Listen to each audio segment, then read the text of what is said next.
الحمد لله رب العالمين والصلاة والسلام على سيد الأنبياء والمرسلين نبينا محمد وعلى آله وصحبه أجمعين أما بعد. عن شداد بن أوس رضي الله عنه عن النبي صلى الله عليه وسلم سيد الاستغفار أن يقول: اللهم أنت ربي لا إله إلا أنت خلقتني وأنا عبدك وأنا على عهدك ووعدك ما استطعت أعوذ بك من شر ما صنعت أبوء لك بنعمتك علي وأبوء لك بذنبي فاغفر لي فإنه لا يغفر الذنوب إلا أنت. قال: ومن قال من النهار موقنا بها فمات من يومه قبل أن يمسي فهو من أهل الجنة ومن قالها من الليل وهو موقن بها فمات قبل أن يصبح فهو من أهل الجنة. رواه البخاری فی کتاب الدعوات، حدیث نمبر 6306.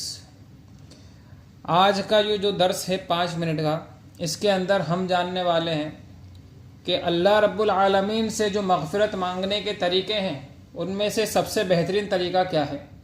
جو یہ دعا میں آج آپ کو بتانے جا رہا ہوں، اس دعا کو آپ کریں گے تو سب سے بہترین طریقے سے آپ نے اللہ سے اپنے گناہوں کی مغفرت مانگی. حدیث کیا ہے دیکھیے.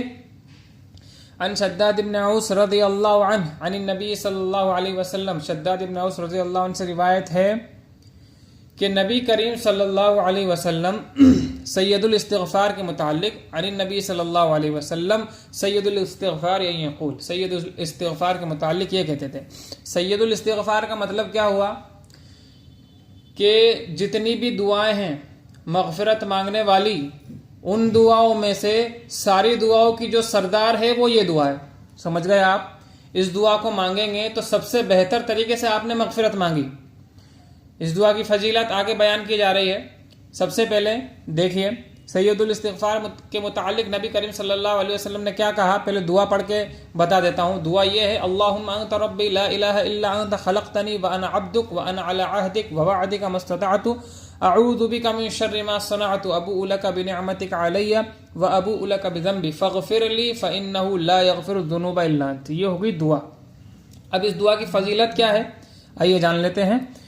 قال ومن قالها من النهار موقنا بها. نبی کریم صلی اللہ علیہ وسلم کہتے کہ جس نے اس دعا کو دن میں پڑھ لیا ایمان و یقین کے ساتھ، اس دعا کے اندر جو وعدے کیے گئے ہیں، اس دعا کے اندر اس نے جو رب العالمین سے وعدے کیے ہیں، گناہوں کا اعتراف کرا ہے، اس کے اوپر یقین رکھتے ہوئے اگر کوئی پڑھتا ہے فمات من یومہ قبل ان یمسی، تو اسی دن اگر اس کا انتقال ہو جاتا ہے شام کرنے سے پہلے، تو کیا فرما رہے ہیں نبی کریم صلی اللہ علیہ وسلم؟ فَهُوَ مِنْ أَهْلِ الْجَنَّةِ، وہ جنتیوں میں سے ہے، وہ جنت میں داخل ہوگا. اب اس سے بڑھ کر ہمیں کیا چاہیے؟ ہماری جو اصل مقام کیا ہے؟ مومن کیا چاہتا ہے؟ جنت میں داخلہ ہونا چاہتا ہے نا، جنت میں داخل ہونا چاہتا ہے نا. تو اگر آپ چاہتے ہیں کہ آپ جنت میں جائیں تو آپ کو کیا کرنا ہے؟ یہ دعا پڑھنا ہے، سید الاستغفار پڑھنا ہے آپ کو. اور اس سے بڑھ کر کیا آپ کو چاہیے کہ اللہ رب العالمین آپ کو جنت میں ڈال دے. ہمارا جو اصل دماغ ہے وہ دنیا کے اندر اتنا گھس چکا ہے کہ ہمیں صرف دنیا کمانا ہے. آخرت کو ہم نے بھول گئے، آخرت کو چھوڑ دیا ہے. جنت کی بات کی جا رہی ہے یہاں پہ، پل صراط کو جو پار کر کے جو جنت ملے گی اس کی بات کی جا رہی ہے. تو جنت میں جانا ہے، ایمان و یقین کے ساتھ یہ دعا پڑھیں. ایک بار میں آپ کو اس کا ترجمہ بھی بتا دیتا ہوں. اللہم انت ربی لا الہ الا انت خلقتنی، اے اللہ تو میرا رب ہے، تیرے سوا کوئی معبود برحق نہیں. خلقتنی وانا عبدک، تو نے مجھے پیدا کیا اور میں تیرا بندہ ہوں. وانا علی عہدک ووعدک ما استطعت، اور میں تیرے وعدے پر ہوں، تیرے عہد پر ہوں اپنی استطاعت کے مطابق. اعوذ بک من شر ما صنعت، میں تیری پناہ چاہتا ہوں، تجھ سے پناہ چاہتا ہوں. من شر ما صنعت، ہر اس چیز کی برائی سے جو میں نے کیا ہے. ابوء لک بنعمتک علی، میں اقرار کرتا ہوں تیری نعمت کا اپنے اوپر. ٹھیک ہے. وابوء بذنبی، اور ابوء لک بذنبی فاغفر لی، اور میں اپنے گناہوں کا بھی اقرار کرتا ہوں تجھ سے. ٹھیک ہے. فاغفر لی فانہ لا یغفر الذنوب الا انت، تو میرے گناہ کو بخش دے کیونکہ تیرے سوا کوئی گناہوں کو بخش نہیں سکتا. یہ اس دعا کا معنی ہو گیا. جس نے اس دعا پر ایمان و یقین کے ساتھ دن میں یہ پڑھ لیا تو شام ہونے سے پہلے اسی دن مر جاتا ہے تو جنت میں جائے گا. جنت کے اور اس کے درمیان صرف موت کا جو ہے کہ سمجھ لیں آپ ایک دیوار ہے. جیسی وہ دیوار ہٹے گی جنت میں جائے گا. اور کیا چاہیے انسان کو؟ قبر میں آسانی ہو جائے, سوال جواب میں آسانی ہو جائے, جنت میں چلے جائے, اس سے بڑھ کر کچھ ہے ہی نہیں.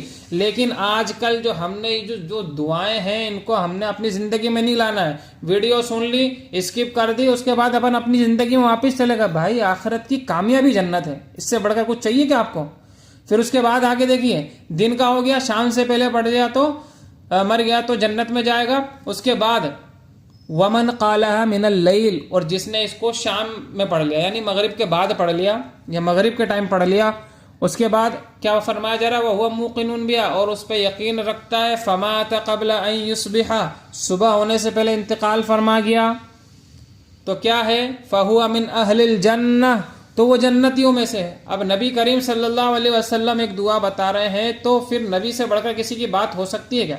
ہاں, تو ہمیں کیا کرنا ہے, کوئی بھی دین کی بات کو آپ وقتی طور پہ سنو اور اسکپ کر دے, ایسا نہیں. اگر آپ کے پاس کوئی چیز پہنچ گئی اس کو یاد کرو, اس دعا کو یاد کرو, دن میں پڑھو اور شام کو پڑھو. آپ صبح پڑھ لو ایک بار, فجر کے بعد پڑھ لو, ٹھیک ہے, فجر کی نماز پڑھنے کے بعد یہ دعا ایک بار پڑھ لیجئے, اس کے بعد مغرب کی نماز کے بعد یہ دعا پڑھ لیجئے. انشاءاللہ اللہ رب العالمین آپ کو جنت میں داخل کرے گا اس دعا کی برکت سے.